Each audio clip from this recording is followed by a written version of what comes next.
আশুরা আমরা কেন্দ্র করেছি কারবালার দিনকে লক্ষ্য করে। কারবালায় হযরতে রাসূল পাক সাল্লাল্লাহু আলাইহি ওয়াসাল্লামের কলিজার টুকরা নাতি হযরতে আলী কাররামাল্লাহু ওয়াজহার কলিজার টুকরা সন্তান হযরতে ফাতেমা রাদিয়াল্লাহু তাআলা আনহার নয়নমণি হযরতে হুসাইন রাদিয়াল্লাহু তাআলা আনহুর শাহাদাতের মধ্য দিয়ে যেদিন তিনি শাহাদাত বরণ করেছিলেন ওই দিন ছিল 10 মুহররম আশুরা। আমরা ওই দিনকে উপলক্ষ করি, কান্নাকাটি করি, তাজিয়া মিছিল করে বিভিন্ন ধরনের কাজ করে থাকি। এই দিনকে উপলক্ষ করে আশুরার দিনের সম্মান নয়, বরং আল্লাহ যেই দিন পৃথিবী তৈরি করবেন নিয়ত করেছেন, ইচ্ছা পোষণ করেছেন, যেই দিন মানুষ সৃষ্টি করবেন ইচ্ছা করেছেন, পৃথিবী সৃষ্টি করবেন ইচ্ছা করেছেন, ওই দিন থেকে আল্লাহ তাআলার কাছে আশুরার দাম হয়ে গিয়েছে। কারণ এই আশুরায় এই দিন 10 মুহররম 16 থেকে 20টা ঐতিহাসিক ঘটনা সংঘটিত হয়েছে। এই দিনকে বলা হয় ভাঙ্গা গড়ার দিন। এই দিনে অনেকের ভাগ্য সুপ্রসন্ন হয়েছে, এই দিনে অনেককে আল্লাহ তাআলা ধ্বংস করেছেন। এজন্য এই দিনকে বলা হয় ভাঙ্গা গড়ার দিন। এই দিনের অনেক দাম। এই দিনে আল্লাহ অনেকের দোয়াকে কবুল করে তাকে নাজাত দিয়ে অনেক সম্মান দিয়েছেন, আর কারো উপরে আযাব আর গজব দিয়ে ধ্বংস করে দিয়েছেন। সুতরাং আল্লাহ তাআলা বলেছেন এই দিন বনি আদমের দোয়াকে তিনি কবুল করে থাকেন। সবগুলো ঐতিহাসিক তথ্য আমাদের জন্য বলা সুযোগ হবে না, সময় সাপেক্ষ ব্যাপার। আমরা কিছু আলোচনা নিয়ে আসবো ইনশাআল্লাহ। আমি যে কথাগুলো বলছি আব্দুল কাদের জিলানী রাহমাতুল্লাহি আলাইহি রচিত একটা কিতাব আছে যার নাম গুনিয়াতুত তালিবিন। এই কিতাব থেকে আমরা কিছু তথ্য নিব, কিছু ঘটনা আলোকপাত করব। 10 মুহররম যত ঘটনা পৃথিবীতে ঘটেছে,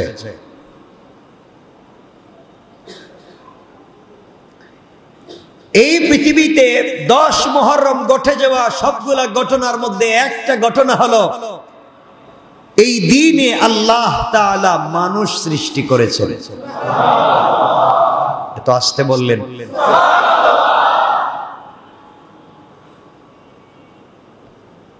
মনে রাখবেন, এই দিনের একটা ঐতিহাসিক তথ্য হলো এই দিনে আল্লাহ তাআলা মানুষ সৃষ্টি করেছেন। তাইলে মানুষের প্রথম মানুষকে, তাহলে এই দিনকে আল্লাহ তাআলা অনেক দামি করেছেন। এই দিনে তিনি সর্বপ্রথম সৃষ্টি করেছেন হযরতে আদম আলাইহিস সালামকে। একটা ঘটনা শুধু নাম বলবো, কারণ এই আদমকে কেমনে সৃষ্টি করলেন, কেন সৃষ্টি করতে গেলেন, কি ঘটনার পরিপ্রেক্ষিতে সৃষ্টি করলেন, তা যদি আলোচনা করি তাইলে আর কোনটাই হবে না।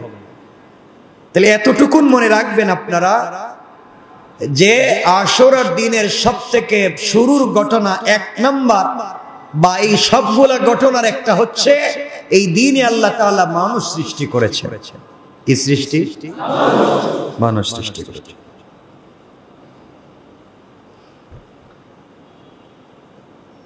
আল্লাহ রাব্বুল ইজ্জত ওয়াল জালাল কোরআনে কারীমের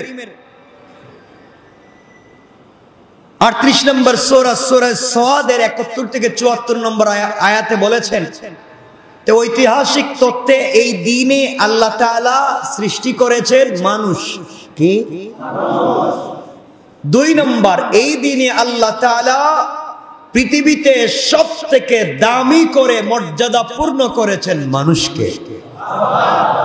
ফেরেশতাদের সিজদার মাধ্যমে আদম আলাইহিস সালামকে সম্মানিত করেছিলেন যেই দিন, ওই দিনও ছিল 10 মুহররম আশুরা। ঘটনা কি মনে থাকবে? 1 নম্বর, 2 নম্বর আদমকে সম্মানিত করেছেন 10 মুহররম আশুরা। এই দিনের আরেকটা ঘটনা হলো শয়তানকে শয়তান হিসাবে আল্লাহ ঘোষণা করেছেন 10 মুহররম আশুরা। তার এই দিনে কারো ভাগ্য ভালো হইল আর কারো ভাগ্য খারাপ হইল। তাহলে এই দিনে আল্লাহ মানুষ সৃষ্টি করেছেন, এই দিনে আল্লাহ আদমকে ফেরেশতাদের মাধ্যমে সেজদা দিয়ে সম্মানিত করেছেন, আর এই দিনেই আল্লাহ শয়তানকে রাজিম শয়তান বানিয়ে অপদস্থ করেছেন। নাউজুবিল্লাহ। কয়টা বললাম?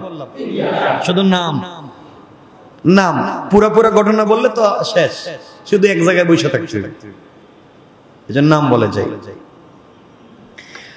আল্লাহ রাব্বুল ইজ্জত ওয়াল জালাল ঘোষণা করলেন, ওয়া ইদ ক্বালা রাব্বুকা লিল মালাইকাতি ইন্নী খালিকুম বাশারাম মিন তিন। আল্লাহ রাব্বুল ইজ্জত ওয়াল জালাল বলেন, স্মরণ করুন যখন আপনার প্রতিপালক ফেরেশতাদেরকে বলেছিলেন আমি মানুষ সৃষ্টি করতেছি মাটি থেকে, মানুষ সৃষ্টি করতেছি মাটি থেকে, পচা দুর্গন্ধযুক্ত কাঁচা মাটিকে শক্ত করে এই শুষ্ক মাটি থেকে আমি আল্লাহ রাব্বুল ইজ্জত ওয়াল জালাল দুনিয়ার জমিনে মানুষ সৃষ্টি করতে চাই। এরপর আল্লাহ রাব্বুল ইজ্জত ওয়াল জালাল বললেন, ওয়ানাফাখতু ফীহি মির রূহি ফাকাউ লাহু সাজিদিন। আল্লাহ রাব্বুল ইজ্জত ওয়াল জালাল বললেন, এরপরে আমি সেই মানুষের ভিতরে রূহ সঞ্চারণ করলাম, তার হাত পা তৈরি করলাম, পঞ্চ ইন্দ্রিয় তৈরি করলাম, নিজের হাতে তার শরীর স্ট্রাকচার তৈরি করলাম। আমার বন্ধুগণ, এখানে লম্বা কথা, আল্লাহ তাআলা আদমের স্ট্রাকচার তৈরি করার জন্য ফেরেশতাদেরকে নিযুক্ত করেছিলেন, তারা তৈরি করেছিলেন। আল্লাহ তাআলার ভালো লাগে না কথাগুলো লম্বা। এরপর আল্লাহ তাআলা ফেরেশতাদেরকে ডাক দিয়ে বলছেন, ফেরেশতারা তোমরা যেইভাবে আদম তৈরি করেছো, তোমরা যেইভাবে মানুষ সৃষ্টি করেছো, ওটা আমি আল্লাহর পছন্দ হয় নাই, আমি আল্লাহর ভালো লাগে নাই। যে আদমের সন্তানেরা দুনিয়ায় যাওয়ার পরে আমি আল্লাহকে না দেখে আমার কদমে সেজদা করবে, 24টা ঘন্টা আমার কদমে সেজদায় পড়ে থাকবে, আমি আল্লাহকে পাওয়ার জন্য রাত দিন চোখের পানি ছেড়ে কাঁদবে, সময় পেলে আমার কদমে সেজদায় পড়ে কান্না করবে, দুনিয়ার জমিনে যা করবে সব আমি আল্লাহকে সন্তুষ্ট করবার জন্য করবে। ও ফেরেশতারা তোমরা যেভাবে তৈরি করেছো ওটা আমি আল্লাহর পছন্দ হয় নাই, আমি আল্লাহ এই মুহূর্তে আমার নিজের হাতে আদম বানাতে চাই। আমার মুসলমান বন্ধুগণ, এবার আল্লাহ তাআলা আদম তৈরি করবার ইচ্ছা করে নিজের হাতে আদমের কপাল তৈরি করলেন, আদমের কণ্ঠনালী, আদমের কাঁধ, আদমের ঠোঁট, আদমের গাল, আদমের কপাল আমার আল্লাহ নিজের হাতে তৈরি করে ফেরেশতাদের দিকে লক্ষ্য করে বললেন, ফেরেশতারা এবার আমি তৈরি করেছি, আমার আদমকে আমি তৈরি করেছি যারা দুনিয়ার জমিনে প্রতিনিধিত্ব করবে, যারা দুনিয়ার জমিনে খলিফা হবে, আমি আল্লাহ তাদেরকে তৈরি করেছি, তোমরা তাকাইয়া দেখো কেমন হয়েছে।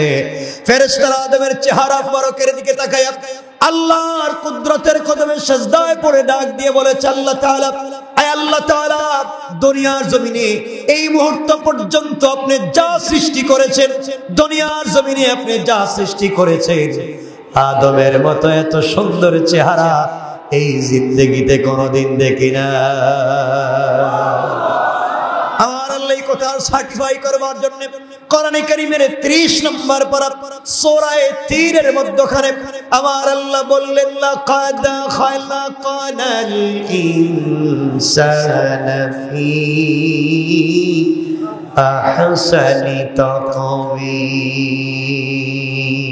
আল্লাহ রাব্বুল ইজ্জত ওয়াল জালাল জানাইয়া দিলেন, ফেরেশতারা তোমরা কেমনে পাবে এই পৃথিবীতে আদমের মতো এত সুন্দর করে, এই মুহূর্ত পর্যন্ত আমি আল্লাহর কিছুই বানাই না। আল্লাহু আকবার। বনি আদমের চেহারা সবথেকে সুন্দর করেছি।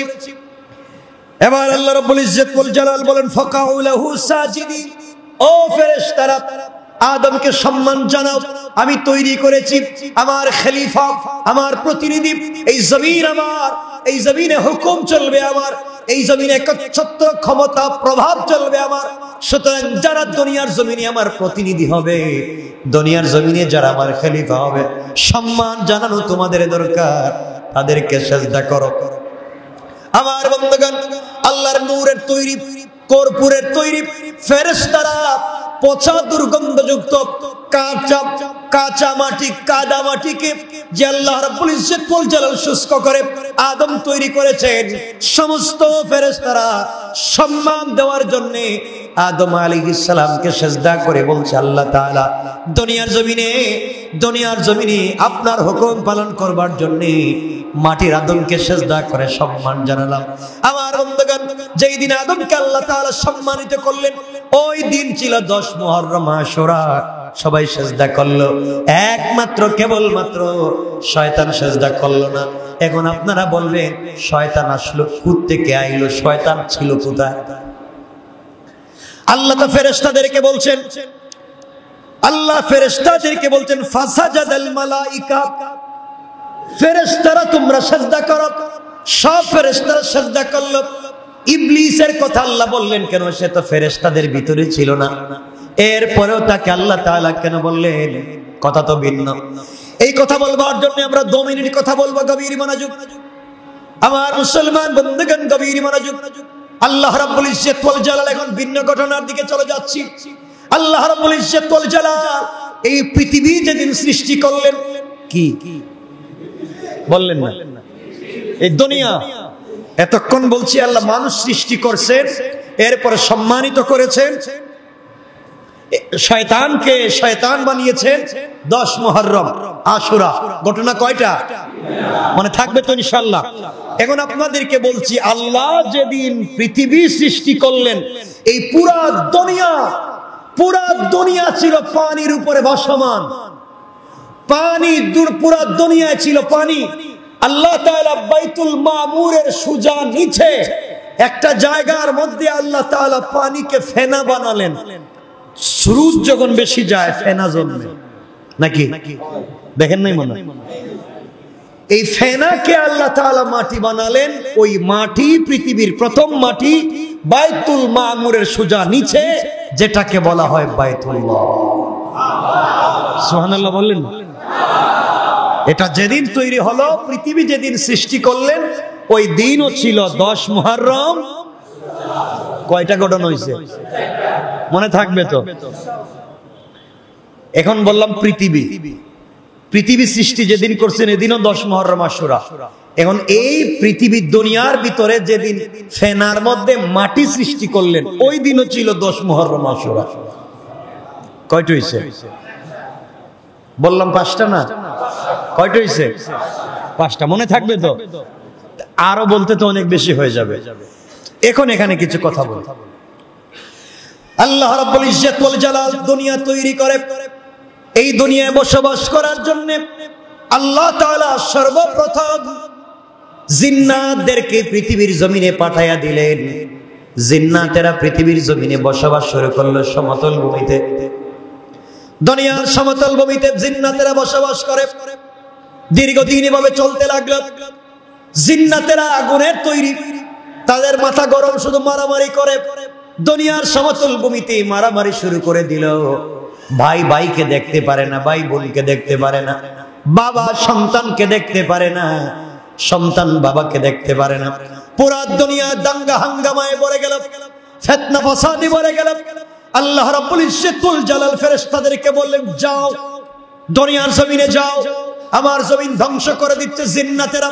ওদেরকে পিটাইয়া, ওদেরকে মেরে, আঘাত করে সমতল ভূমি থেকে বের করে বন জঙ্গলে তাড়াইয়া দাও। আর দুনিয়ার সমতল ভূমিতে ফেরেশতারা তোমরা বসবাস করো।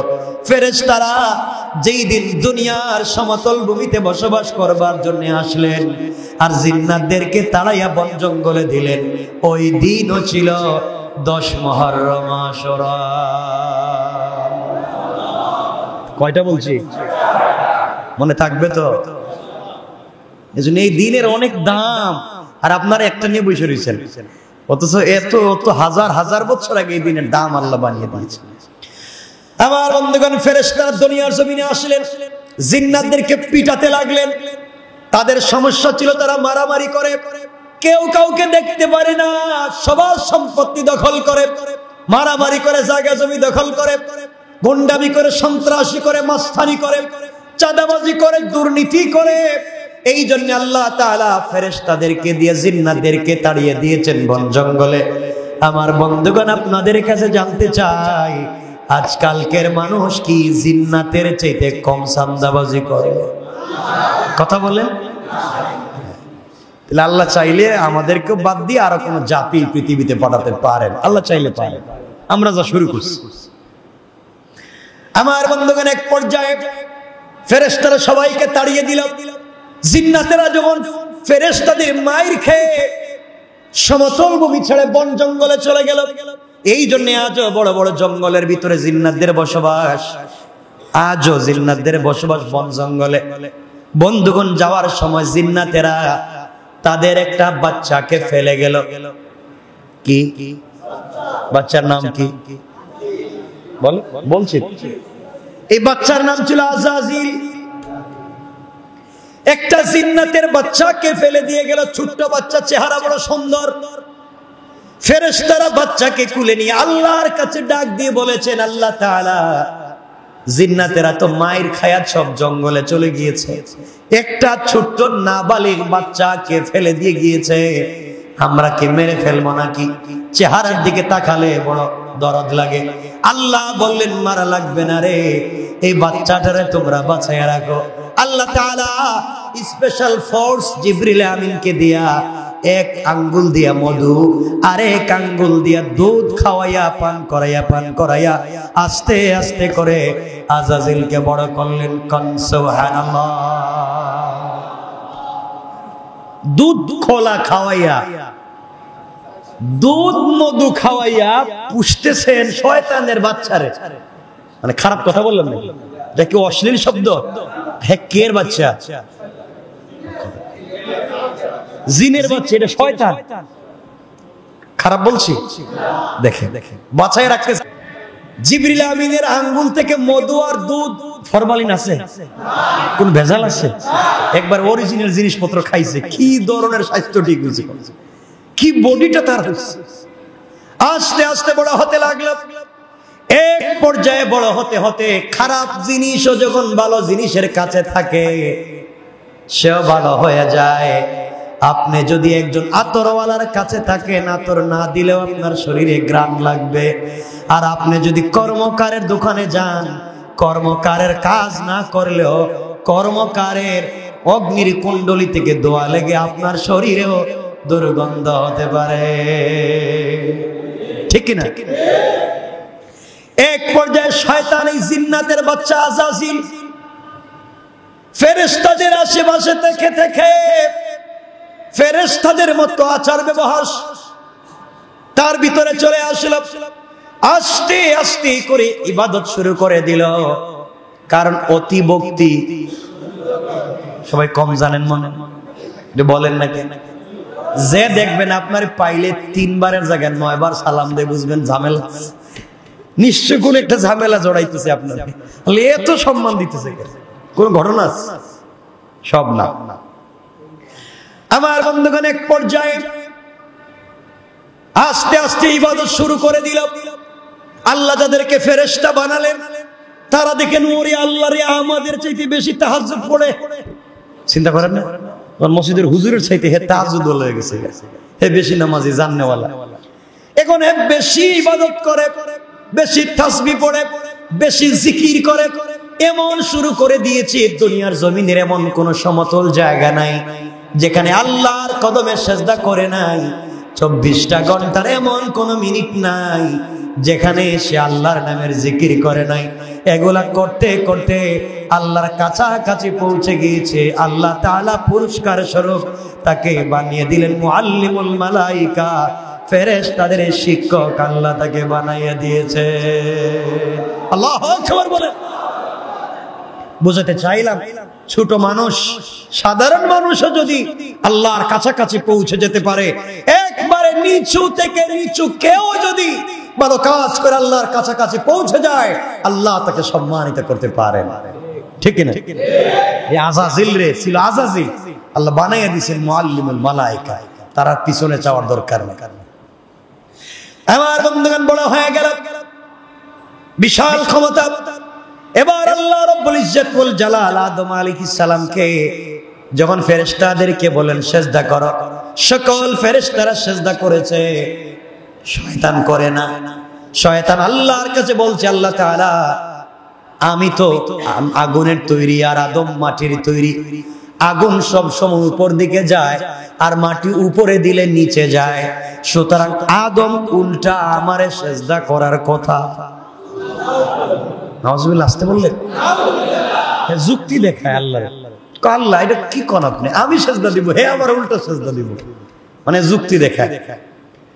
আমি সেজদা দিব কেন, হে তো আমারে দেওয়ার কথা। আর আল্লাহ এগুলো আলোচনা করেছে। আল্লাহ আপনি কেমনি ভাবলেন, আমার তো রুচিবোধ আছে, আমি একটা সোসাইটিতে বড় হয়েছি, আমার ইজ্জত আছে, আপনি মাটি দিয়ে পচা দুর্গন্ধযুক্ত মাটি দিয়া তৈরি করলেন আদম, আর এরে আমি সেজদা দিব আমার রুচিতে বাদে। নাউজুবিল্লাহ বললেন না? তাহলে আজকালকে যারা নামাজ নিয়ে সালাত নিয়ে বিতর্ক করে, আল্লাহর কদমে সেজদা দিতে যাদের রুচিতে বাদে, তাদের রুচি আর শয়তানের রুচিতে কোনো ব্যবধান নেই। শয়তানও সেজদা দিতে বলেছিল তার রুচিতে বাদে, রাজও কিছু লোক মনে করে তার সম্মান আছে, তার সেজদা দিলে রুচিতে বাজে। আমার বন্ধুগণ, কত সংক্ষেপ করতে চাই, এক পর্যায়ে আল্লাহর কাছে বলছে, আল্লাহ আপনি কি ভাবলেন আমি আদমের সেজদা দিব? এটা সম্ভব না, এটা আমার রুচি বুঝ খারাপ হয়ে যাবে। আল্লাহ বলেন, কি রে শয়তান, তুই জমিনে পড়েছিলে, তোর মা বাপ তোরে ফালাইয়া গেছিল, আমি কুড়েই না জিব্রাইলকে দেখা হইয়া বড় করছি, এবং আমার বিরুদ্ধে, মানে আমার বিরুদ্ধে। আল্লাহ আমি বললাম তো আমি পারবো না, আমাকে দিয়ে কাজ হবে না, আমার সম্মান আছে। কি আছে?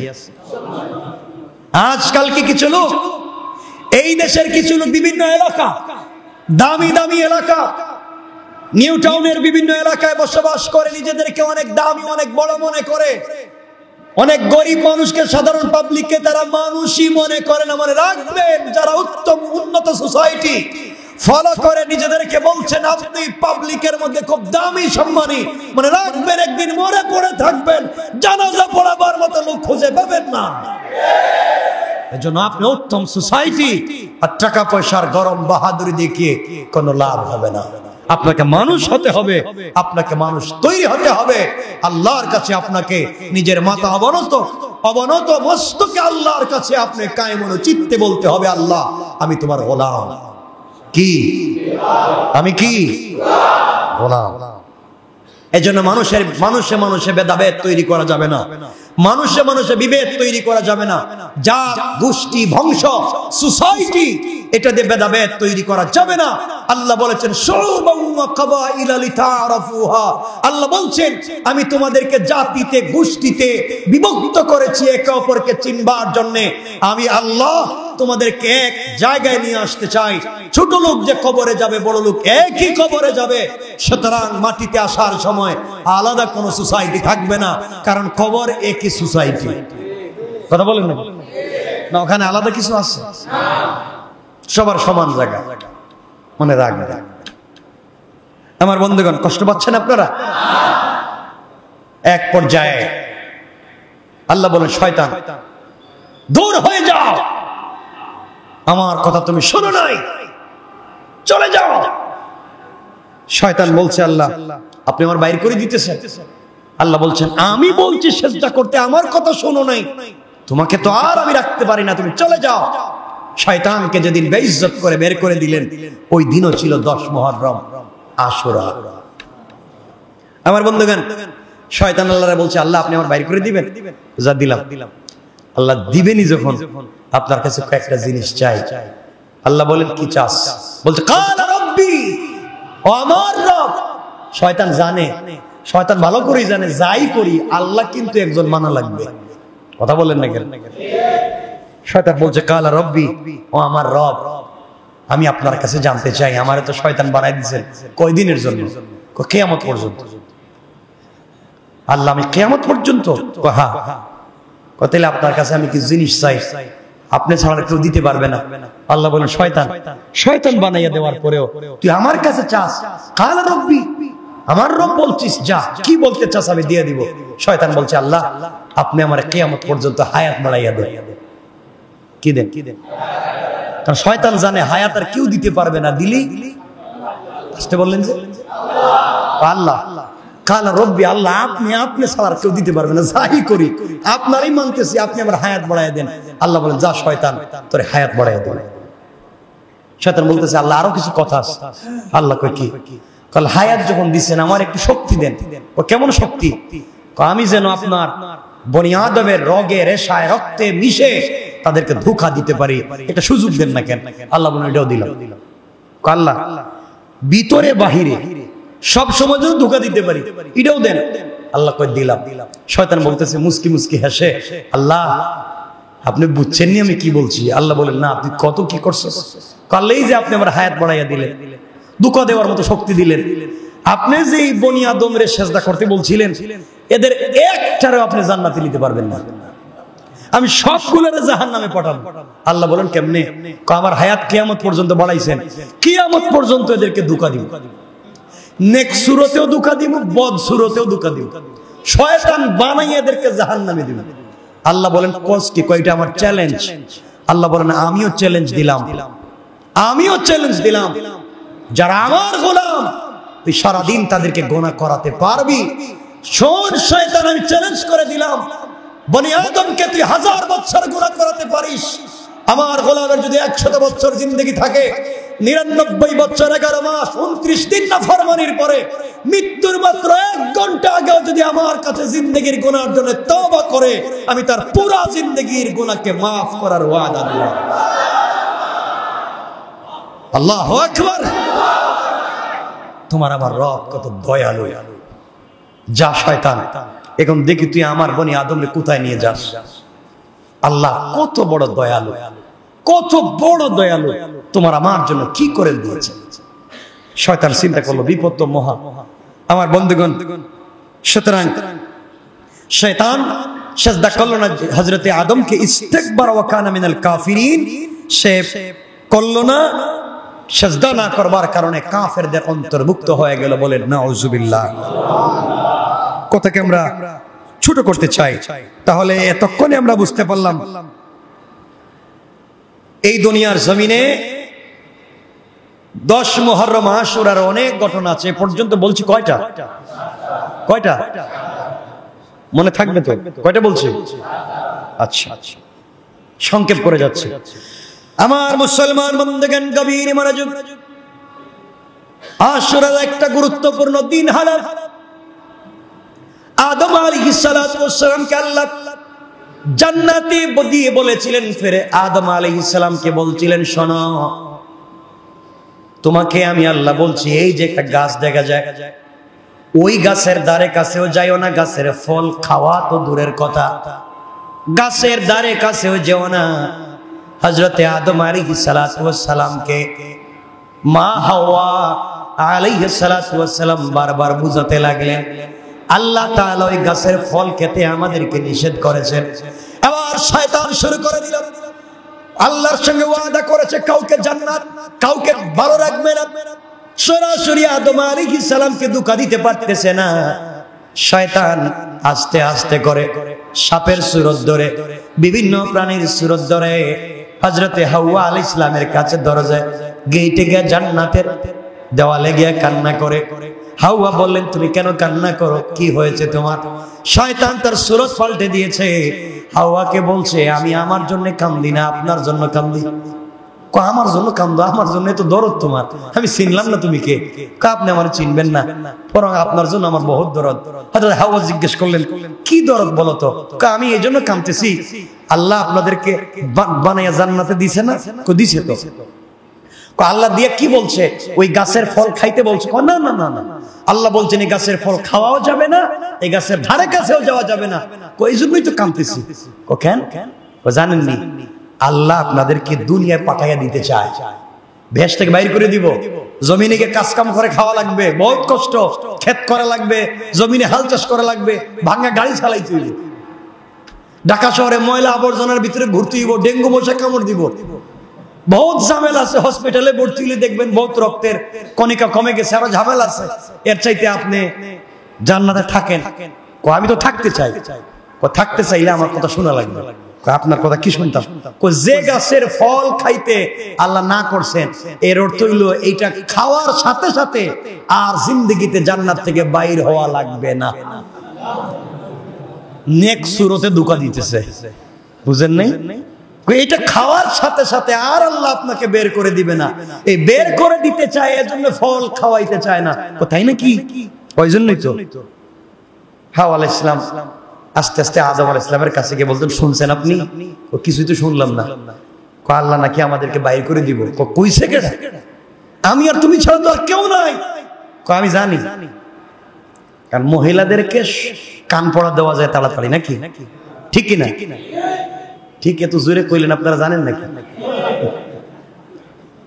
কান পড়া দেওয়া যায় তাড়াতাড়ি, বিশ্বাস করানো যায়, যা কইছে হেডেই বিশ্বাস করবে। রাস্তার ফকির যা কয় হেডেই মানে।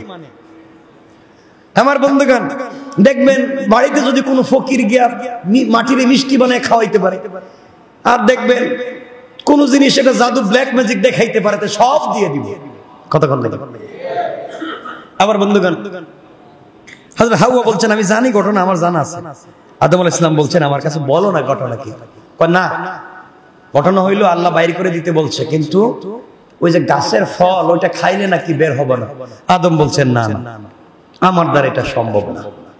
আল্লাহ যা নিষেধ করেছে আমি তা করতে পারি না। হাওয়া আলাইহিস সালাম তো নাচুর বান্দি, বলছেন, আমি আপনার স্ত্রী, আপনি আমার একটা কথা শুনবেন না? আপনি আমার এই কথাটা শোনেন।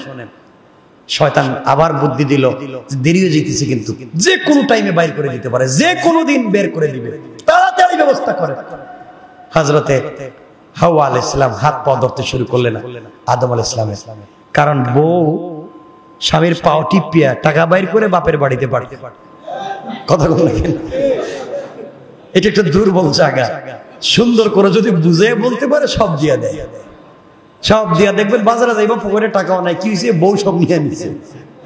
তা আমার বন্ধুগণ, হযরতে আদম আলাইহিস সালামকে হযরতে হাওয়া আলাইহিস সালাম এবার পা টিপে টিপে আস্তে আস্তে রেডি করলেন। হযরত আদম বললেন, ঠিক আছে তোমার কথা, কিন্তু আমার তো বুঝে ধরতেছে না। বুঝে ধরো আর না ধরো, আমি বলতেছি জান্নাতে থাকতে চাই। আদম আলাইহিস সালাম জান্নাত থেকে বের হতে চাচ্ছেন না থাকতে চাচ্ছেন?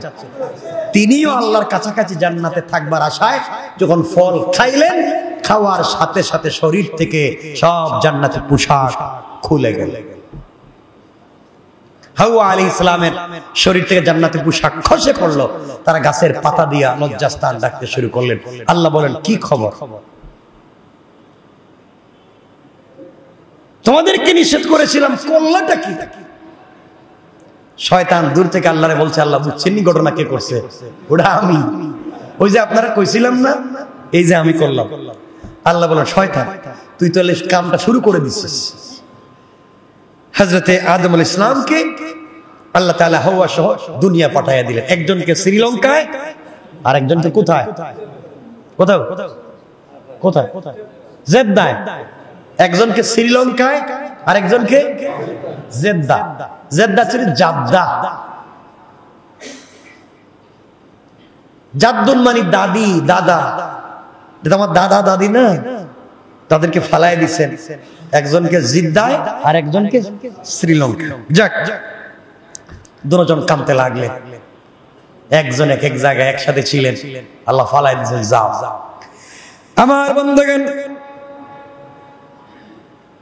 হযরত আদম আলাইহিস সালাতু ওয়াস সালাম আর হাওয়া আলাইহিস সালাতু ওয়াস সালাম আল্লাহর কাছে একটানা 40টা বছর দোয়া করতে লাগলেন। দোয়া করলেন, কান্না করলেন। 40টা বছর দোয়া করার পরে যেই দিন তাদের দোয়া কবুল হয়ে যাওয়ার পরে আল্লাহ তাআলা তাদেরকে পরিচয় করে একত্রিত করে দিলেন, তাদের তওবাকে কবুল করে নিলেন। ওই দিন ছিল 10 মুহররম আশুরা। কয়টা বললাম? 8টা ঘটনা। আমার বন্ধুগণ, 8টা রাত্র হয়ে গেছে, 10:30 কম বেশি। এখানে থাক, আর একটা বইলে দিই, বইলে শেষ করে দিব, আর লম্বা করবো না। ঘটনা অনেক, আরো কমপক্ষে 8টা বলছি, আরো কমপক্ষে বাকি আছে কয়টা? আরো বেশি হইতে পারে, মনে হইলো তো আরো বেশি কম। আমার মুসলমান বন্ধুগণ, কথাগুলো দিন দিয়ে শোনেন। আশুরার দিনের মর্যাদা পূর্ণ হওয়ার পিছনে আরেকটা ঘটনা হলো, ঐতিহাসিক তথ্যে পাওয়া যায় ইদ্রিস আলাইহিস সালাতু ওয়াস সালাম ওই দিন দুনিয়া থেকে সরাসরি বেহেশতে গমন করেছে। আল্লাহ তাআলা কোরআনে কারীমের ভিতরে 19 নম্বর সূরা মারইয়ামের 56 এবং 57 নম্বর আয়াতে আল্লাহ রাব্বুল ইজ্জত ওয়াল জালাল বলছেন, আল্লাহ বলেন, ওয়াযকুর ফিল কিতাবি ইদ্রিস ইন্নাহু কানা সিদ্দীকান নাবিয়্যা ওয়া রাফা'নাহু মাকানান আলিয়্যা। আমার মুসলমান বন্ধুগণ, গভীর মনোযোগ। আল্লাহ রাব্বুল ইজ্জত ওয়াল জালাল হযরতে ইদ্রিস আলাইহিস সালাতু ওয়াস সালামের কথা স্মরণ করিয়ে দিয়ে বলেন, স্মরণ করুন ওই কথা, ওই কিতাবে ইদ্রিসের কথা। ইদ্রিস ছিলেন সত্যনিষ্ঠ একজন নবী। আমি তাকে সুউচ্চ উন্নীত করেছিলাম, উপরে উঠিয়ে দিয়েছিলাম। কোরআন পাকে উচ্চে উন্নীত করার মধ্যে মতভেদ রয়েছে। একটি ব্যাখ্যা এমন পাওয়া যায়, হযরত ইদ্রিস আলাইহিস সালামকে নবুয়ত রিসালাত আল্লাহ পাকের নৈকট্য দ্বারা উচ্চ মর্যাদা দান করেছেন। তবে উচ্চে বা জান্নাতে উঠিয়ে নেওয়ার বিষয়টি এখানে অস্বীকার করা যায় না। আল্লাহ পাক সর্ববিষয়ে ক্ষমতাশীল। বয়ানুল কোরআনে এমন পাওয়া যায়, হযরত ইদ্রিস আলাইহিস সালাম আল্লাহর কাছে বলেছিলেন জান্নাত দেখবেন। যেই দিন আল্লাহ তাআলা তাকে জান্নাতে উঠিয়ে নিয়ে গেলেন, ওই দিন ছিল 10 মুহররম আশুরা। সুবহানাল্লাহ বলেন। কয়টা হইছে? 9টা। এরপরের ঘটনা যদি শুরু করি লম্বা হয়ে যাবে। এরপরে হযরতে নূহ আলাইহিস সালামকে প্লাবন দিয়া তার কিস্তি যদি পর্বতে ভিড়েছিল, ওই দিন ছিল 10 মুহররম আশুরা। আপনারা যদি কয়েক মিনিট বসেন বলবো, নাইলে দরকার নাই, আজকে বলবো, আরেকদিন বলে দিব। আরে না, 10:30 একটু পরে দেখবেন বাড়ির গেটের তালা মেরে দিচ্ছে, বিপদে পড়ে যাবে, দরকার নাই আজকে। হ্যাঁ,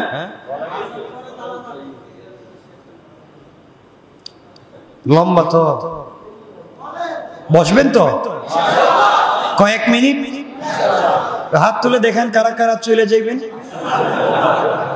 চলে যাইবেন, ওয়াস্টারে মাটি করে দিতেছেন, যাইবেন আপনারা। আমি যাচ্ছি না, আপনারা গিয়ে লাভ কি? যাই হোক, আমরা সংক্ষেপ করে বলছি কয়টা? 9টা। কয়টা বলছি? 9টা বলছি। এখন বলবো নূহ আলাইহিস সালামের কথা সংক্ষেপ করে। আমার মুসলমান বন্ধুগণ, গভীর মনোযোগ। হযরতে নূহ আলাইহিস সালাতু ওয়াস সালামের কিস্তি নৌকা যেই দিন যদি পাহাড়ে বেড়েছিল, ওই দিন ছিল 10 মুহররম আশুরা। এই কথাটাকে ছোট্ট করে বলি, নূহ আলাইহিস সালামের জামানায় মানুষ আল্লাহর ইবাদত ভুলে গেল, মূর্তি পূজায় লিপ্ত হয়ে গেল, খারাপ কাজে লিপ্ত হয়ে গেল। মানুষগুলাকে সঠিক পথে ফিরিয়ে আনার জন্য আল্লাহ তাআলা দুনিয়ার জমিনে নূহ আলাইহিস সালামকে পাঠাইয়া দিলেন। নূহ আলাইহিস সালাম দুনিয়ার জমিনে আসার পরে প্রায় একটানা 950 বছর দিনের দাওয়াত দিলেন। কতদিন? 950 বছর দিনের দাওয়াত দিলেন। কয়েকজন মাত্র মানুষ তার ডাকে সাড়া দিয়ে মুসলমান হলো। কয়েকজন ছাড়ার কেউ নাই। কয়েকজন, কেউ বলছেন 80, কেউ বলছেন 83, কেউ বলছেন 84। মূল হলো 40 জোড়া। কয়জন? 40 জোড়া। আমার মুসলমান বন্ধুগণ, এইভাবেই চলতে লাগলো। কাফেরেরা হযরতে নূহ আলাইহিস সালাম দিনের বেলা কালিমার দাওয়াত দেন, তাওহীদের দাওয়াত দেন, রিসালাতের দাওয়াত দেন। কাফেরেরা তাকে আঘাত করতে, তাকে মারতে মারতে অজ্ঞান করে দিয়ে ফেলে যায়। জ্ঞান যখন ফিরে যায়, জ্ঞান ফেরার পরে তিনি আল্লাহর কাছে বলেন, আল্লাহ তাআলা আমার জাতি আমাকে বুঝে নাই আঘাত করেছে, কালিমার দাওয়াত দেওয়ার কারণে আমাকে মেরেছে, আল্লাহ তাআলা তুমি এদেরকে ক্ষমা করে দাও আর তোমার কালিমা পড়াইয়া মুসলমান বানাইয়া দাও। আল্লাহু আকবার। আমার মুসলমান বন্ধুগণ, এক পর্যায়ে তারা হযরত নূহ আলাইহিস সালামকে তামাশা শুরু করে দিল, গালিগালাজ শুরু করে দিল।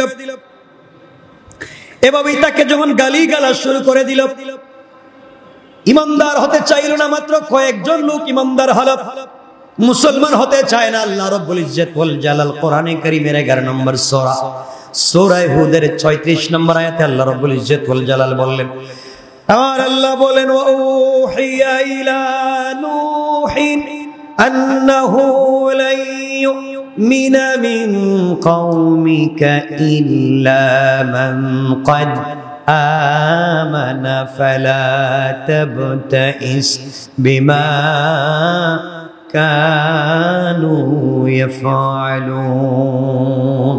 আল্লাহ রাব্বুল ইজ্জত ওয়াল জালাল বললেন, নূহের প্রতি ওহী আসলো, ওহী অবতীর্ণ হলো, যারা ঈমান এনেছে তারা ব্যতীত তোমার কওমের অন্য কেউ আর ঈমান আনবে না।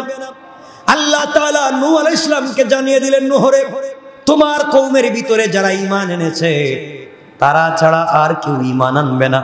ও নূহ, সুতরাং তুমি তাদের ব্যাপারে দুঃখিত হয়ো না, মনের ভিতরে টেনশন নিও না। আমি এদেরকে এত দাওয়াত দিয়েছি, 950 বছর কষ্ট করলাম, তারা কি আর দ্বীনের দাওয়াত কবুল করবে না? আল্লাহ বলেন না, আর কবুল করবে না। এবার নূহ আলাইহিস সালাম চিন্তায় পড়ে গেলেন। আল্লাহ পাক যদি বলেন এদের কপালে হিদায়াত নাই, তাহলে এরা ভয়ঙ্কর বিপদে আছে। আর যখন ঈমান আনবেরা চিন্তায় পড়ে গেলেন, তিনি তাদেরকে উদ্ধার করার জন্য আল্লাহর কাছে দোয়া করতে লাগলেন। আল্লাহর কাছে বললেন, আয় আল্লাহ, এরা যেহেতু আর ঈমান আনবে না, দুনিয়ার জমিনে যত বাঁচবে তত গুনার কাজ করবে। কথা বলেন নাকি? ঈমান যেহেতু আনবে না, দুনিয়ায় যতদিন বাঁচবে গুনার কাজ করবে। আর দুনিয়া যতদিন বাঁচবে, আমি যাদেরকে ঈমানদার বানিয়েছি তাদেরকেও তারা কুমন্ত্রণা দিয়ে বেঈমান বানিয়ে ফেলবে। আয় আল্লাহ, এরা যত সন্তান দুনিয়ার জমিনে জন্ম দিবে, ওগুলাও তো কাফের জন্ম দিবে। এক কথা, এরা যেহেতু ঈমান আনবে না, এরা দুনিয়া যত বেঁচে থাকবে তত ক্ষতি, গুনার পাহাড় হবে, বাচ্চা জন্ম দিবে কাফের। আর যাদেরকে মুসলমান রেখেছি তাদেরকেও বানিয়ে দিবে কাফের। আয় আল্লাহ তাআলা, আমি এদের আর গুনাহ বাড়াতে চাই না, কিয়ামতের দিন আযাব তাদের বাড়াতে চাই না, দুনিয়ার জমিনে হারাম সন্তান জন্ম দিয়ে দুনিয়াকে ধ্বংস করতে চাই না। আল্লাহ তাআলার কাছে তিনি বলতে লাগলেন,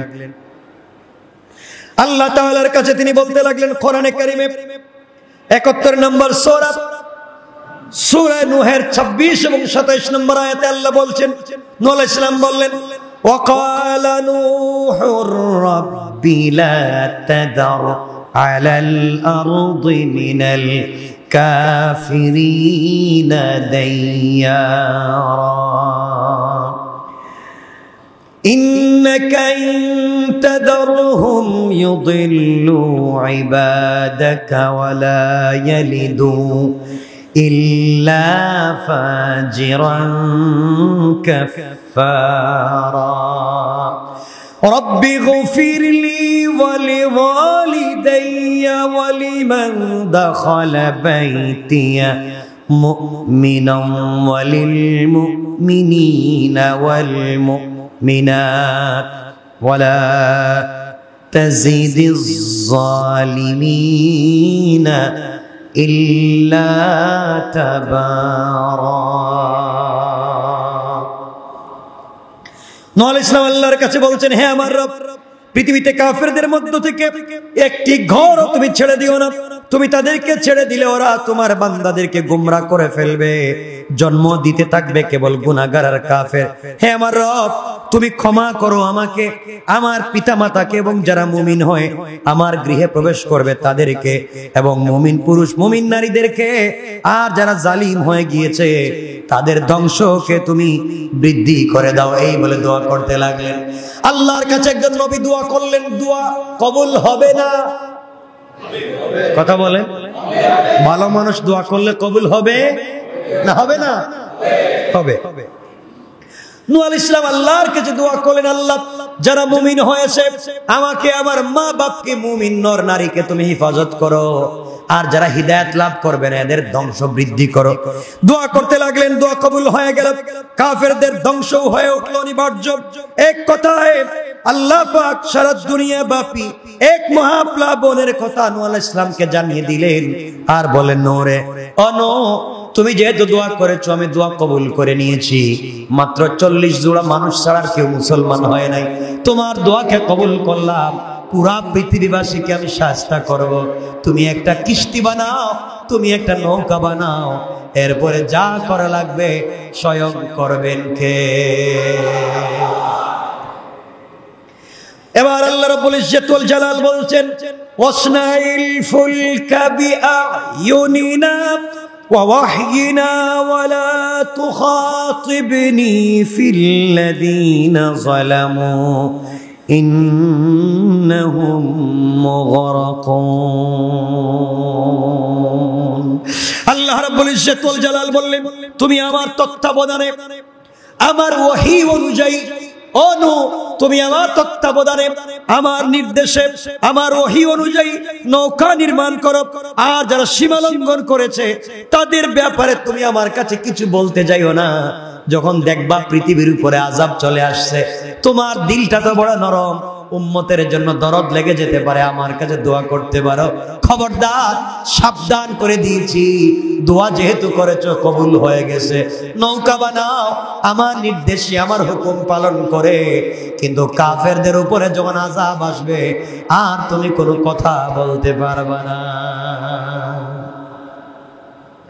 আমার বন্ধুগণ, এরপরে হযরত নূহ আলাইহিস সালাম নৌকা বানাতে লাগলেন, কিন্তু তার জাতি, তার কওম, তার সম্প্রদায়, দুনিয়ার মানুষ বিদ্রুপ করতে লাগলো আর বলতে লাগলো, কেমন বড় পাগল, শুনছি নৌকা চলে সাগরে, নৌকা চলে নদীতে, আর নূহ আলাইহিস সালাম নৌকা বানায় মরুভূমিতে। এ নৌকা কই চালাইব? বৃষ্টি নাই, পানি নাই, 1000 বছর বন্যা হয় না, এত বড় নৌকা চালাইব কোথায়? হো পাগল। আর তার আল্লাহ পাগল, বলেন নাউজুবিল্লাহ। উপহাস করতে লাগলো। আল্লাহ বলেন, ওয়াসনাউল ফুলকা ওয়া কুল্লামা মাহি মালাউম মিন কওমিহি সাখিরু মিনহু ক্বালা ইন তাসখারু মিন্না ফাইন্না নাসখারু মিনকুম কামা তাসখারুন। তিনি নৌকা বানাতে লাগলেন। যখন তার কওমের প্রধানেরা তার কাছ দিয়ে অতিক্রম করে নূহ আলাইহিস সালামের সঙ্গে তারা উপহাস করতে লাগলো। নূহ বলতে লাগলেন, তোমরা আমাকে নিয়ে আমার আল্লাহকে নিয়ে উপহাস করো রে, আমাকে গালি দাও, আমার আল্লাহকে নিয়ে ঠাট্টা মশকরা করো। এমন একটা দিন সামনে আসতেছে যেই দিন আমি আর আমার আল্লাহ তোমাদেরকে নিয়ে বিদ্রুপ আর মশকরা করব। আল্লাহু আকবার। তোমরা আমাকে নিয়ে, আমার আল্লাহকে নিয়ে মশকরা করছো, তুচ্ছ তাচ্ছিল্য করছো, আর বলছো এই মরুভূমিতে নৌকা কোথায় চালাবো।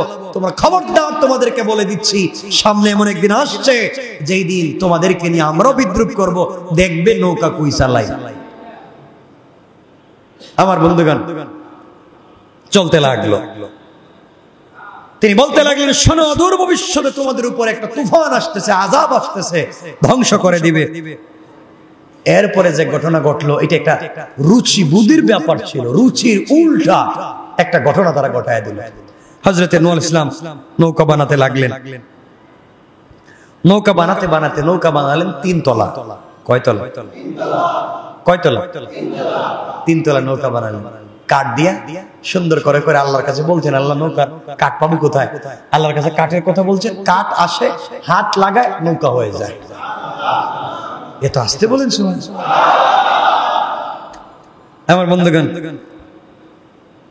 কাফেররা বিদ্রুপ করতে লাগলো, বলতে লাগলো, কি রে নূহ, প্লাবন আসবে, নৌকা চালাইবা 3 তলা, দেখি আমরা ডুবে মারা যাব এই মরুভূমিতে। তুমি কেমন পাগল হইছো? পাগল রে আল্লাহ কেমনে নবী বানাইবা? নাউজুবিল্লাহ বলেন। তারা নৌকা বানানো সমাপ্তির অপেক্ষায় ছিল। নৌকা বানানো যখন সমাপ্ত হয়ে গেল, তারা তামাশার ছলে তামাশা করবার জন্য, বিদ্রুপ করবার জন্য নূহ আলাইহিস সালামের নৌকায় দলে দলে দলে দলে গ্রুপে গ্রুপে এসে তারা এখানে মল ত্যাগ করতে লাগলো, টয়লেট করতে লাগলো। মানে নাউজুবিল্লাহটা বলতে পারলাম। আস্তে আস্তে করে পুরা 3 তলা নৌকা ভরে ফেলাইছে, অবস্থা খারাপ। কত বড় বেইজ্জতি চিন্তা করে। এভাবে কিছুদিন চলে গেল। কয়েকদিন যাওয়ার পরে নূহ আলাইহিস সালাম আল্লাহর কাছে বলছেন, আল্লাহ ব্যাপার কি, নৌকায় তো কোনো জায়গাই নাই, এই নৌকা কেমনে চালাবো? আল্লাহ রাব্বুল ইজ্জতুল জালাল বলে দিয়েছেন কোরআনে কারিমে, যারা কৌশল করে দিন নিয়ে আল্লাহর কৌশল তাদের কাছে আর বড়, তারা জানে না আল্লাহ কেমনে কৌশল করেন। আমার আল্লাহ কোরআনে কারিমে বলছেন, ওয়া মাকারু ওয়া মাকারাল্লাহ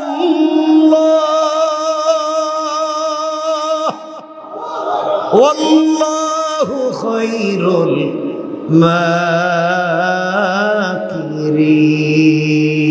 মাকিরিন। আল্লাহ রাব্বুল ইজ্জতুল জালাল বলে দিয়েছেন, তারা যত কৌশল করে রে, তারা জানে না আমার আল্লাহর কৌশল তাদের চাইতে আরো হাজারো গুণ বড়। কোন সুবহানাল্লাহ। তারা তো পুরো বলে দিয়েছে। কিছুদিন যেতে না যেতেই তাদের শরীরে দেখা দিল কুষ্ঠরোগ। কি রোগ? পুরা দুনিয়ায় কুষ্ঠরোগ হয়ে গেল। যত মলম লাগায় আরো বাড়ে, ডাক্তারের কাছে গেলে বাড়ে, রোগ কমে না, পুরা শরীর গা হয়ে গিয়েছে, দুর্গন্ধ হয়ে যাচ্ছে সবার, মানুষ মরে যায়, বাঁচবার কোনো পথ নাই। এত বিপদে আছে, এরপরে রাত্র হয়ে গেলে এই নৌকায় গিয়ে টয়লেট করতে তাদের বাধা নাই। চিন্তা করছেন কত বড় শয়তান। এইভাবে একজন মারাত্মক কুষ্ঠরোগী টয়লেট করার জন্য, যখন মল ত্যাগ করার জন্য নৌকায় গিয়েছে, পা পিছলে একবারে হেড অফিসের নিচে, একবার নিচে গেছে। যখন বের হইছে ওখান থেকে, তার পুরা শরীরটা ময়লায় ভরা। চিন্তা করলো ঘটনা কি, এমন বিপদে পড়লাম, বাড়িতে যাই। তাড়াতাড়ি বাড়িতে গিয়ে যখন গোসল করেছে, গোসল করবার পরে তাকাইয়া দেখে তার শরীরের কোথাও আর কোনো কুষ্ঠরোগ নাই। আল্লাহু আকবার। আল্লাহ লাগাই দিলাম, ইন্না কাইদাশ শাইতানি কানা যায়ফা। তাদের কৌশল তো আমার কাছে দুর্বল, মানে আমি দিলাম সিস্টেম করে, দেখি কই যায়। সকাল হয়ে গেল, তাকায় দেখে শরীরে রোগ নাই। কত ঔষধ খাইলো, কত ডাক্তার দেখাইলো, কত মলম লাগাইলো, কোনো রোগ যায় না। হেড অফিস থেকে আসার পরে দেখা যায় সুস্থ, পুরা সুস্থ। পাবলিক জিজ্ঞাসা করে ঘটনা কি, তুই না অসুস্থ ছিলে, সুস্থ হলে কেমনে? সে বলল গতকালকে রাত্রে এই ঘটনা ঘটেছে, এখন এই হইছে। এরা বলছে তাইলে বুঝতে পারছি জানার বাসে না, আমরাও যাই। সবাই যেতে লাগলো, কেউ ভিতরে ঢুকে, কেউ বালতি দিয়া বাড়িতে আনে, সবাই শরীরে দিতে লাগলো। বরকত তাবারুক মনে করছে, তাবারুক মনে করে দিতে লাগলো। সবাই সুস্থ হতে লাগলো। যেই দেহ সুস্থ হয়, মানুষের আবেগ বেড়ে গেল, এটা কে কার বাড়িতে কাড়াকাড়ি করে আনবে তা নিয়ে এখন মারামারি। আল্লাহ কয় তোমরাই বলছিলা, তোমরাই নিয়ে যাও। আল্লাহু আকবার বললেন না? এটা আল্লাহর কৌশল, এটাই আল্লাহ এটাই করে। আল্লাহ যখন ধরে এভাবেই ধরে। এই যে মুসা হযরতে নূহ আলাইহিস সালাম বলছিলেন না, আমরাও মস্কারা করব, আমরাও বিদ্রুপ করব, তোমরা এখন করতেছো, আমি আর আল্লাহ বিদ্রুপ করব। এখন বিদ্রুপ চলতেছে। সবাই আনতে লাগলো, যে আরে যে তার বডিতে দেয় উপকার হয়। আল্লাহ বললেন এখন নিজেরা মাথায় দাও। চলতে লাগলো, সব আনা শেষ হয়ে গিয়েছে, কিন্তু এখনো রোগী বাকি আছে। কি বাকি? এখন কি করা যায়? এখন ভালো করে ধুইয়া মুইচা জিব্বা দিয়ে চাইটা পরিষ্কার করতেছে। আল্লাহ বলেন দেখছো নি সিস্টেমটা কেমনে করলাম। হেরাই বলছিল আর ফিরি তুমি নৌকা বানাইলে তো ধোয়া লাগে, আমি ধোয়া ব্যবস্থা করে দিলাম। সুবহানাল্লাহ বললেন না? দেখছেন নি আল্লাহ কেমনে মস্কারা করতে পারে। আল্লাহু আকবার। আর জোরে বলেন না আল্লাহু আকবার। আমার বন্ধুগণ, পুরা নৌকা পরিষ্কার হয়ে গেল। আল্লাহ বলছেন নূহ আলাইহিস সালাম হইছে নি কারবার? আল্লাহ এখন ভালো হইছে, খুব পরিষ্কার, খুব পরিষ্কার। আমি 40 জন 80 জন লোক দিয়ে এটা সম্ভব ছিল না, এরা সব কাছাইরা ফেলাইছে। আল্লাহ বললেন একদিন রাত্রে মুসা কিছুদিনের ভিতরে বন্যা আসতে পারে, কিছুদিনের ভিতরে বন্যা আসতে পারে। আমার মুসলমান বন্ধুগণ, নূহ আলাইহিস সালামকে আল্লাহ বললেন তোমার কিস্তিতে আরোহণ করার সময় চলে এসেছে। সূরা হুদের 11 নম্বর সূরা 40 নম্বর আয়াতে আল্লাহ রাব্বুল ইজ্জত ওয়াল জালাল বললেন কুল নাহমিল ফিহা মিন কুল্লি যাওজাইনি ইসনাইনি ওয়া আহলাকা ইল্লা মান সাবাকা আলাইহিল কওল ওয়া মান আমানা ওয়া মা আমানা মাআহু ইল্লা কালিল। আল্লাহ রাব্বুল ইজ্জত ওয়াল জালাল বললেন তুমি নৌকায় উঠিয়ে নাও প্রত্যেক শ্রেণীর যুগলের 2টি জোড়ায় জোড়ায়, আর যাদের বিরুদ্ধে আযাবের পূর্ব সিদ্ধান্ত হয়েছে তাদেরকে তুমি উঠিও না। তোমার পরিবার পরিজনের মধ্য থেকে যারা ঈমান এনেছে তাদেরকে উঠাও। তাহলে বোঝা গেল ঈমানদার যারা তারাই পরিবার, আর যারা ঈমান আনে না তারা নিজের পরিবার মুক্ত হতে পারে না। হযরত নূহ আলাইহিস সালাম 3 তলা কিস্তির 3য় তলায় উঠালেন মহিলাদেরকে, 2য় তলায় উঠালেন পুরুষদেরকে, আর একবারে আন্ডারগ্রাউন্ডে নিচতলায় উঠালেন হিংস্র প্রাণীদেরকে। আজ কোনো প্রাণী মারামারি নাই, সিংহ সিংহের লাইনে, বাঘ বাঘের লাইনে, ভাল্লুক ভাল্লুকের লাইনে, যার যার লাইনে লাইনে জোড়ায় জোড়ায় উঠতে লাগলো। কেউ কারোর সাথে মারামারি নাই, সবাই উঠে গেল। সবাই যখন উঠে গেল, উঠে যাওয়ার পরে স্রোতের মতো পানি ফেটে, মাটি ফেটে, ভূমি ফেটে পানি বের হতে লাগলো। আসমান থেকে বৃষ্টি পড়তে লাগলো, বন্ধ হয় না। এত বৃষ্টি পড়তে লাগলো, সমস্ত দুনিয়াবাসী মরে যেতে লাগলো, কেউ বাঁচে নাই। সব যখন মরে যেতে লাগলো, 40 জোড়া মানুষ আর কিছু জীব জন্তু ছাড়ার কিছুই নাই। আস্তে আস্তে করে যখন কিস্তি ভাসতে লাগলো, ভাসতে ভাসতে 40 দিন পরে, 40 দিন অতিক্রান্ত হয়ে গেল। এরপরে যখন পানি শুকাতে লাগলো, পাহাড় সমূহ জেগে উঠতে লাগলো। একটা পাহাড়ের নাম ছিল জুদি পর্বত, জুদি পাহাড়। এই পাহাড়, সেই পাহাড়ে নূহ আলাইহিস সালামের কিস্তি গিয়ে বেড়লো। আল্লাহ পাক রব্বুল ইজ্জত ওয়াল জালাল এই কথাটাকে কোরআনে কারীমের 11 নম্বর সূরা হুদের 44 নম্বর আয়াতে আল্লাহ বললেন ওয়াকিলা ইয়া আরদু বুলঈ মাকি ওয়া ইয়া সামাউ আকলিঈ ওয়াগীদাল الماء وقضي الأمر واستوت على الجودي وقيل بعدا للقوم الظالمين। আমার মুসলমান বন্ধুগণ, এরপর আল্লাহ বললেন হে পৃথিবী, তুমি তোমার পানি গ্রাস করে নাও। হে জমিন, তুমি যে পানি বের করেছিলে পানিগুলা ঢুকাইয়া নাও। হে আকাশ, তুমি ক্ষান্ত হয়ে যাও। এরপর বন্যা প্রশমিত হয়ে গেল, সবাই নৌকা থেকে নামলেন। যেই দিন সারা দুনিয়াবাসীকে ধ্বংস করে দিলেন, ওই দিন ছিল 10 মুহররম আশুরা। যেই দিন আল্লাহ তাআলা নূহ আলাইহিস সালাম এবং তার 40-80 জন মানুষ এবং কিছু প্রাণীদেরকে যেদিন বাঁচাইয়া জুদি পর্বতে পাহাড়ের কিনারে নৌকা লাগাইয়া দিলেন, ওই দিনও ছিল 10 মুহররম আশুরা। কোন সুবহানাল্লাহ। কয়টা বলছি? কয়টা? যেদিন ধ্বংস করলেন ওই দিনও আশুরা, যেদিন নূহ আলাইহিস সালামকে বাঁচালেন ওই দিনও। তাই ঘটনা কয়টা? 11টা। আমার মুসলমান বন্ধুগণ, এখানে আরো অনেক ঘটনা বাকি আছে। নূহ আলাইহিস সালামের সন্তান নাম কি মনে আসেনি? নূহ আলাইহিস সালামের সন্তান যখন ডুবে যাচ্ছে, তিনি বললেন বাবা নৌকায় উঠো। সে বলল না, আমি পাহাড়ে উঠে যাব, তোমার আল্লাহর পানি আমাকে পাবে না। নূহ আলাইহিস সালাম চোখের পানি ছেড়ে সন্তানকে বাঁচাতে চাইলেন। আল্লাহ বলেন নূহ রে, যেই সন্তান ঈমান আনে নাই সেই সন্তান তোমার আলো আহাল পরিবার হতে পারে না। এই নৌকায় উঠানো যাবে না। চোখের সামনে বাবার চোখের সামনে সন্তান ধ্বংস হয়ে গেল। আমার বান্দাগান, এইভাবে দুনিয়া ধ্বংস হয়ে গেল, পৃথিবী আবার পুনর্জন্ম লাভ করল। ওই নূহ আলাইহিস সালামের প্লাবনে গোটা দুনিয়া ধ্বংস হয়ে গিয়েছে। মাত্র পৃথিবীতে বেঁচে আছে কয়জন মানুষ? কয়জন?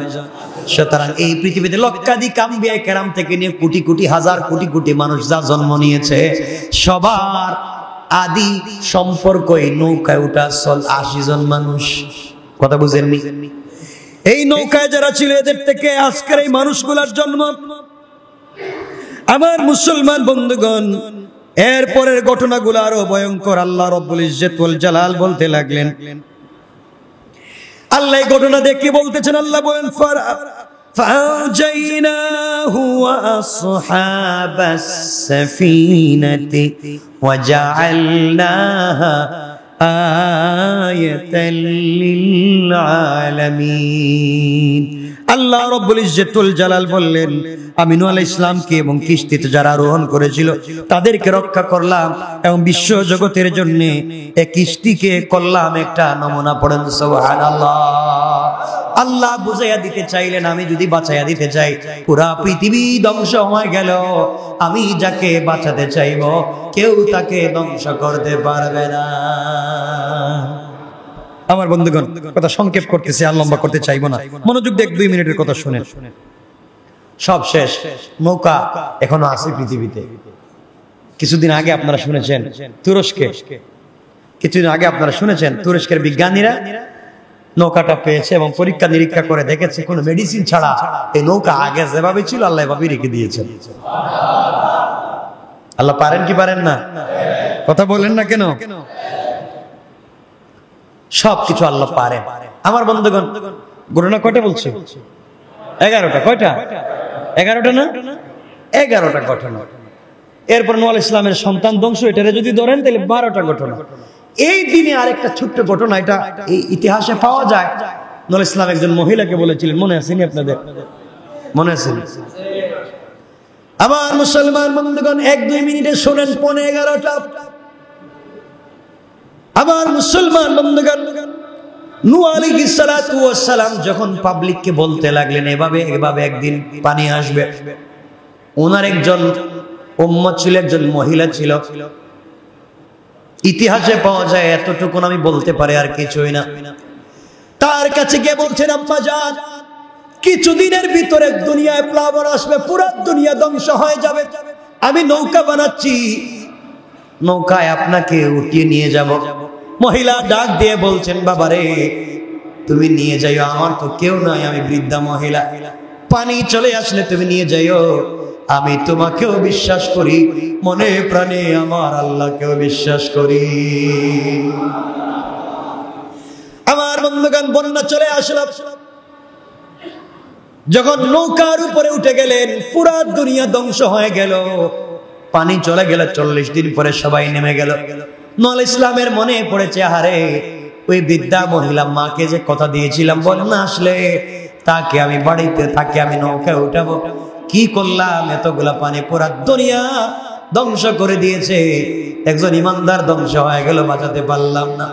চোখের পানি ছিঁড়ে ছিঁড়ে আল্লাহর কাছে দোয়া করতে লাগলেন, আর বলছেন, আল্লাহ, একজন ইমানদার বান্দিকে আমি হেফাজত করতে পারলাম না, কালিমাওয়ালা তোমাকে বিশ্বাস করে আমি হেফাজত করতে পারলাম না। আল্লাহ তাআলা খবর নেওয়ার জন্য চিহ্ন নাই, সব নিশ্চিহ্ন হয়ে গিয়েছে। চিন্তা করে করে মহিলার বাড়ির দিকে যেতে লাগলেন। যেতে যেতে যেতে যেতে হাঁটতে হাঁটতে মহিলার বাড়ির কাছে গিয়ে দেখতে পান ওই মহিলা ঘরের আঙ্গিনা উঠান ঝাড়ু দিতেছে। আল্লাহু আকবার। কাছে গিয়ে চোখের পানি ছেড়ে দিলেন আর ডাক দিয়ে বলছে, আম্মা জান। মহিলা ডাক দিয়ে বলছে, বাবা আমি তো আগে গাড়ি রেডি করে রেখে দিয়েছি, তুমি আসলে আমি চলে আসব। আমি কি গাড়ি নিয়ে বের হব? বন্যা কি চলে আসতেছে, আমি কি নৌকায় উঠবো? হযরত নূহ চোখের পানি ছেড়ে বলছেন, মারে পুরা দুনিয়া ধ্বংস হয়ে গিয়েছে, পৃথিবীর উপর দিয়ে 40 দিন পর্যন্ত 1000 ফুট পানি গেল, এই পৃথিবীতে কোনো বাড়ি নাই, এখন পর্যন্ত আপনার বাড়িতে পানি আসলো না, পুরা দুনিয়া ডুবাইয়া দিলেন, আপনার বাড়িতে পানি আসলো না। কেমনে আমি তো কিছুই বুঝতে পারলাম না। আওয়াজ হলো, আওয়াজ হলো, আওয়াজ আসলো। আল্লাহ ডাক দিয়ে বলছেন, নূহ রে, আমার কলিজার টুকরা বান্দি যে আমাকে বিশ্বাস করেছে, আমার উপর ঈমান এনেছে, গোটা দুনিয়া যদি তাকে ভুলে যায়, তুমিও তাকে ভুলে গিয়েছো, গোটা দুনিয়া তাকে ভুলে গিয়েছে, আমি আল্লাহ আমার ইমানদার বান্দিকে ভুলে যেতে পারি না। পুরা দুনিয়া ডুবিয়ে দিয়েছি, কিন্তু আমি আল্লাহ আমার কুদরতের সাহায্যে আমার ইমানদার বান্দির বাড়িটাকে আমি হেফাজত করে দিয়েছি। পড়েন সুবহানাল্লাহ, আল্লাহু আকবার, বলেন আল্লাহু আকবার।